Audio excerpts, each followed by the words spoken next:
Have you ever noticed two people living under the same roof but existing in completely different worlds? They share a house, share a bed, share meals, but something invisible is missing, something that makes a marriage more than just two bodies in one space.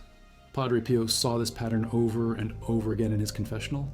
He saw couples who looked married on paper but lived as strangers to each other's souls. Between 1918 and 1923, Padre Pio spent 15 to 19 hours every single day hearing confessions. 15 to 19 hours. Every day. He heard the secrets of thousands of marriages, and what he discovered would shock anyone who thinks marriage is just about physical closeness or legal papers. He saw the truth that most people hide even from themselves. You can live with someone your entire life and never truly know them, never truly unite with them. Because real union, Padre Pio taught, happens in prayer, and without it, you're just two separate souls sleeping in the same bed. But Paula came to Padre Pio with a confession that would change everything. She told him that despite being married, she felt completely alone. Her husband was there physically, but absent in every way that mattered. They never prayed together, never spoke about God, never shared the deepest parts of themselves. This was not a marriage of two souls becoming one. This was two separate lives happening to occur in the same house. He told them something that sounded almost too simple. Pray the chaplet of the Sacred Heart of Jesus together, every single day, no exceptions. If you value documented stories about Padre Pio and authentic Catholic history like this, subscribe. It's the best way to support our work. Also, comment which city you're hearing this from. This script is researched using primary sources, particularly from Father Stefano Manelli's biography Padre Pio of Pietrelcina, published by the Franciscans of the Immaculate, which contains direct testimonies from people who lived alongside the saint and documented his daily interactions with married couples. We also draw from Giovanni Siena's own memoir, Il mio amico Padre Pio, written by the man himself about his marriage under Padre Pio's spiritual direction. These are not popular retellings. These are first-hand accounts preserved in Italian Capuchin archives. Now back to the information. Not because their circumstances changed, not because they suddenly had more money or fewer problems, but because for the first time in 8 years, they were actually looking at each other's souls. Prayer forced them to be vulnerable, to be honest, to admit their weaknesses in front of God and each other. The walls between them started cracking. But the baby fell gravely ill immediately after birth. Doctors gave no hope. They said the child would die within days. Giovanni and Paola could have fallen apart, could have blamed each other, could have let grief drive them into separate corners of suffering. Instead, they prayed together. They went to Padre Pio together. And Padre Pio told them something that seemed impossible. Your daughter will not only survive, she will live a long life. The child recovered completely, no medical explanation. But more important than the physical healing was what happened to the marriage. This couple, who had lived as strangers for 8 years, now faced every crisis as one unit, one soul. Because they had learned the secret Padre Pio kept trying to teach everyone. Marriage is not about sharing space, it's about sharing spirit. Padre Pio said this repeatedly to his spiritual children. Couples who pray together stay together. But most people heard that phrase and thought it was just a nice saying, a greeting card sentiment.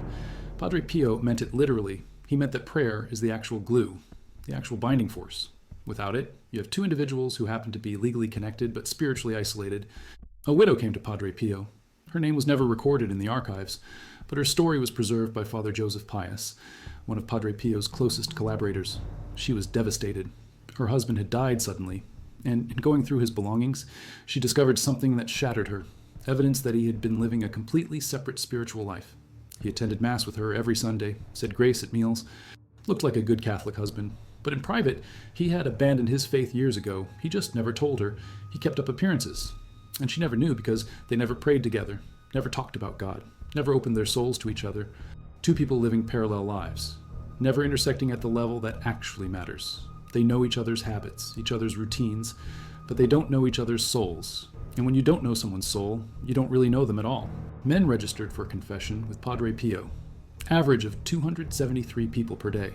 And Padre Pio could see through every single one of them. He knew when people were lying, knew when they were hiding things from their spouses, knew when a marriage was dying from the inside, even though it looked fine from the outside. He said, "You forgot the most important one. You go home every night and sit in silence with your wife. You share the same house, but not the same heart. You have not prayed with her in 3 years." The man was stunned. How did Padre Pio know that? He hadn't mentioned it, hadn't even thought of it as a sin. But Padre Pio saw it clearly. This was a marriage dying of spiritual starvation. Padre Pio refused to give him absolution until he promised to change. Not just promise vaguely, but commit to concrete action. Pray the rosary with your wife every evening. Attend daily Mass together at least twice a week. Share your struggles with her instead of hiding behind silence.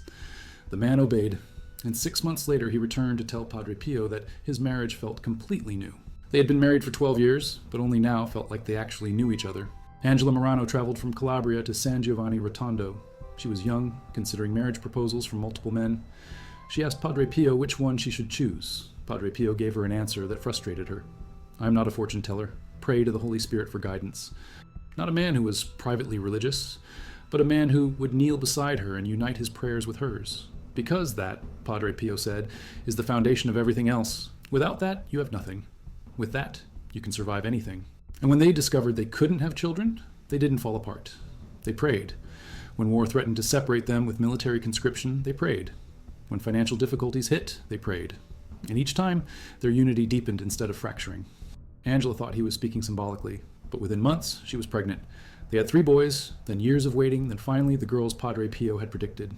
But more important than the number of children was what Padre Pio had built in that marriage. A genuine spiritual unity that made them one soul instead of 2 people sharing a house. Adolfo Affatato married his wife Franca in what would be the last wedding Padre Pio ever celebrated. By this time, Padre Pio was old and weak. He spent only a few hours a day hearing confessions. But he made time for this wedding because he knew Adolfo and Franca understood what marriage really meant. They had spent years watching Padre Pio, learning from him, and they knew the secret. Marriage is not about finding the right person, it's about building the right union through prayer. That advice saved their marriage multiple times, because problems did come. Financial stress, health crises, family conflicts, but every time they followed Padre Pio's instruction. They prayed together, and the act of praying together forced them to be honest, to be vulnerable, to admit their fears and weaknesses instead of hiding behind pride or silence. He wasn't being sentimental. He wasn't offering empty religious platitudes. He was describing a spiritual law as real as gravity. 2 souls cannot become one without a shared spiritual life. It's impossible. You can sign papers. You can wear rings. You can call each other husband and wife. But without prayer together, without that deep spiritual unity, you're just 2 separate people who happen to live in the same space. The year was 1955, when a woman came to Padre Pio in desperation. Her marriage was collapsing. Her husband refused to speak to her. They lived in the same house, but hadn't had a real conversation in months. They moved around each other like ghosts. She asked Padre Pio what to do. Divorce was becoming more common even among Catholics. Wouldn't it be better to end a dead marriage than to keep living this way? Padre Pio's response was fierce. He said, "Your marriage is not dead. Your marriage is starving. You have stopped feeding it the one thing it needs to survive. You think love is a feeling that just happens. But love is a decision you make every day through prayer." And every time she felt anger or resentment, to transform it into prayer instead of letting it fester into bitterness. "I feel like I've been asleep for months, and I'm finally waking up." In the 1940s and 50s, Padre Pio heard confession about 8 hours a day. That's roughly 160 people daily. And the pattern he saw over and over was this: couples who prayed together had marriages that could weather anything. Couples who didn't pray together had marriages that crumbled under the smallest pressure. It was about having a foundation that went deeper than circumstance. When you pray with your spouse, you're forced to acknowledge God's presence in your marriage. You're forced to admit that this union is bigger than just the 2 of you. And that admission, that humility, changes everything. They were kind to each other. Isn't that enough? You cannot have 2 souls truly becoming one. Marriage is 2 people agreeing to share a soul. Changes how you love. Because you're not just managing a human relationship. You're participating in something sacred. Padre Pio's advice to these couples was always the same. Pray together before the separation. Commit to praying at the same time every day, even when apart. Because prayer creates a bond that transcends physical distance. Every morning at dawn, her husband prayed the rosary in whatever foxhole or camp or battlefield he found himself. They couldn't see each other, couldn't touch each other, couldn't even send letters regularly. But they were united in prayer every single morning. When everything around me was death and violence, praying at dawn reminded me that you existed, that our children existed, that there was still something worth fighting for. Our marriage survived because we stayed spiritually connected even when we were physically separated. When you pray with someone, you're building an invisible bridge between your souls, and that bridge can carry weight that nothing else can. But the couples who actually did it discovered it was neither simple nor easy. It was hard. It required discipline. It required vulnerability. It required setting aside pride and ego and anger to kneel beside your spouse and acknowledge God's presence together. Not just partnership, but genuine spiritual union. 2 souls functioning as one. They had already committed to praying together every single day before they even got married. They had spent their entire engagement learning to pray together, to share their spiritual lives, to be vulnerable with each other about their struggles and fears and doubts. By the time they reached the altar, they weren't just two people deciding to get married. They were already united at the soul level. The wedding was just making official what already existed spiritually. Compare that to the marriages Padre Pio saw crumbling in his confessional. Couples who had been together 10 years, 20 years, 30 years, but had never learned to pray together. They knew each other's preferences, knew each other's schedules, but they didn't know each other's souls. And when real crisis hit, when real suffering came, they had no deep foundation to stand on. They fell apart because they had never been truly united in the first place. But the foundation holds. And then added, when you meet the right woman, make sure she understands that marriage requires daily prayer together. That is non-negotiable. When Giuseppe and Maria married and visited Padre Pio, he gave them one instruction: pray together every single day. Make it the foundation of everything else. They followed that instruction for the rest of their lives, and their marriage became a testimony to what Padre Pio kept teaching. When two souls genuinely unite through prayer, they create something stronger than either one could create alone. By 1968, Padre Pio had heard approximately 5 million confessions. 5 million. And the pattern he saw remained consistent from beginning to end. Marriages that thrived were marriages where couples prayed together. Marriages that withered were marriages where couples lived spiritually separate lives. This was observable reality, verified through decades of listening to thousands of couples share their deepest struggles. The evidence was overwhelming. Prayer together was not optional for a healthy marriage. It was essential. The chaplet of the Sacred Heart of Jesus, the Rosary, daily Mass when possible. He made prayer concrete instead of abstract. He gave couples actual tools instead of vague advice, because he knew that building a habit of shared prayer requires support and accountability. It doesn't just happen automatically. And trust that God will work on his heart. Within months, the entire atmosphere of their home changed. Their children noticed it. Their extended family noticed it. The couple themselves felt like they were in a completely different marriage. Not because external circumstances changed, but because they had finally achieved genuine spiritual unity. Or you can live in the same house with someone and be so deeply united that you function as one soul. The difference is not luck. The difference is not personality compatibility.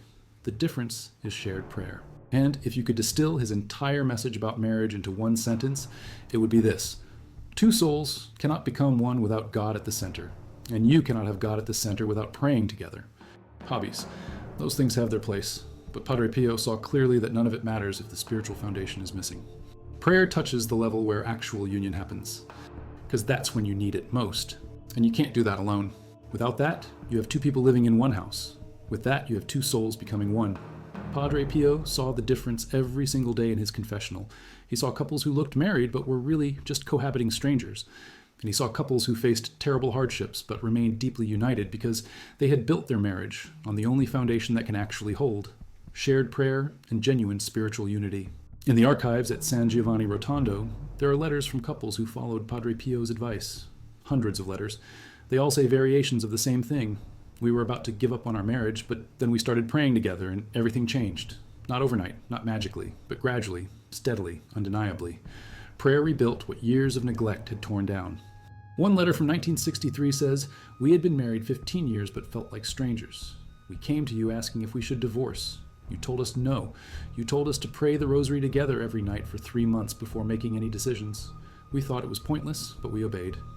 By the end of 3 months, we remembered why we fell in love. We remembered that we're not just husband and wife, but brother and sister in Christ. We remembered that our marriage is not just a human contract, but a sacrament. Thank you for saving our marriage by teaching us to pray." Spiritual unity is absent. You can share a bed with someone for 50 years and never truly know them, never truly unite with them, because unity happens in the soul, not the body. And the only way to unite souls is through shared encounter with God, through prayer, through humble acknowledgement that your marriage is not just about the two of you, but about something infinitely bigger. Having saved countless marriages, having taught one lesson over and over with endless patience, if you want your marriage to be real, if you want it to be more than just two people cohabiting under one roof, pray together, daily, without exception. Because that's where real union happens. That's where two souls finally become one. Perfect Catholic family on the outside, church every Sunday, grace at meals. But inside their home, something was rotting. They communicated about logistics, nothing deeper, together. Padre Pio's advice: rebuild spiritual connection first. 5 minutes of shared prayer every evening. Those who followed this healed. Those who sought other solutions first struggled for years. His diagnosis: you have forgotten marriage is a sacrament. You are treating it like a business arrangement. Of course it did. You finally remembered you are two souls who made a covenant before God. Covenants require both parties to acknowledge God's presence. When you pray together, you remember. When you stop, you forget. The real problem is spiritual separation. Two people have stopped encountering God together, and they've stopped encountering each other at any meaningful depth. He asked Padre Pio, "Should I request a transfer to a position that would allow me to be home more? Is physical separation destroying my marriage?" He instructed the officer, "Every morning at 6 a.m., pray a rosary for your wife. Write her a letter telling her you did this. Ask her to pray a rosary for you at the same time. You will be hundreds of miles apart, but you will be united in prayer. That unity matters more than physical proximity." Every morning at 6, he prayed the rosary in whatever barracks or ship or foreign post he found himself. Every morning at 6, she prayed the rosary at home, and they wrote to each other about their prayers, about what they were praying for, about what God was teaching them, because they learned what Padre Pio kept teaching. Spiritual unity transcends physical circumstances. Two souls united in prayer remain united, no matter how many miles separate their bodies. Physical proximity without spiritual connection creates the worst kind of loneliness. You're constantly reminded of how alone you are because the person who should be closest to you feels like a stranger. Your husband is not primarily your companion, though companionship is good. Your husband is primarily the person God has given you to help you become holy, and you cannot help each other become holy if you're not praying together. The primary work of marriage is mutual sanctification. Two souls helping each other reach heaven, and that work requires spiritual intimacy, which requires prayer. Or are you a hypocrite who prays publicly but acts without charity at home? If you are harsh or cold or critical toward your wife in daily life, you cannot expect her to want to pray with you. Understanding it is merely a civil contract, and he knew that once marriage became just a contract, it would become disposable, because contracts can be broken when they're no longer convenient. Not when you feel like it. Every night, make it non-negotiable. Because there will be nights when you're angry with each other, nights when you don't want to be in the same room, nights when prayer is the last thing you feel like doing. Those are the nights when you need it most. At each other, when we were so angry we could barely speak, but we still knelt and prayed the rosary together. And something about that act, something about choosing to pray despite our anger, broke through the anger every single time. We would finish the rosary and the anger would be gone. Not because we had resolved the issue, but because we had remembered that we're both imperfect humans trying to follow God together. This is the deepest secret Padre Pio understood. Prayer together forces you to adopt God's perspective. When you're angry with your spouse, you see only their faults. You magnify their failures. You minimize their virtues. But when you kneel before God together, you're forced to remember that this person you're angry with is also a beloved child of God. Someone Christ died for. Someone with an immortal soul destined for eternity. That perspective doesn't erase the legitimate grievances, but it puts them in proper proportion. The annoyance that felt huge before prayer suddenly seems small when viewed against eternity. The hurt that felt unbearable becomes bearable when you remember you're both broken people in need of mercy. The prayer groups he established continued meeting. The couples he counseled continued praying together. And generation after generation discovered he was right. Spiritual unity through shared prayer is not optional for a healthy marriage. It is the foundation of everything else. One letter from 1992 says, "Padre Pio told my grandparents to pray together every day. They obeyed for 60 years. My parents watched them and learned to do the same. Now my wife and I pray together every night because we saw what it did for our family." 3 generations of strong marriages, all built on one simple instruction. Pray together. Not just from Padre Pio's experience, but from the lived experience of thousands of couples who took his advice seriously. Shared prayer transforms marriages, not because it's magic, but because it attacks the root problem, spiritual separation. You can resolve every logistical problem and still feel like strangers if you're spiritually separated, because the human soul needs spiritual connection more than it needs anything else. And in marriage, that spiritual connection comes through prayer together. In every marriage that transforms from functional cohabitation into genuine spiritual unity. In every moment when two people kneel side by side and remember that they're not just managing a human relationship, but participating in something sacred, something eternal, something that requires God at the center to survive. In couples who love each other after 50 years as much as on day one, in families where children grow up witnessing what real union looks like, the testimony is everywhere if you know where to look. And it all points back to the same truth Padre Pio spent 50 years teaching. Two souls cannot become one without God, and you cannot have God at the center without praying together.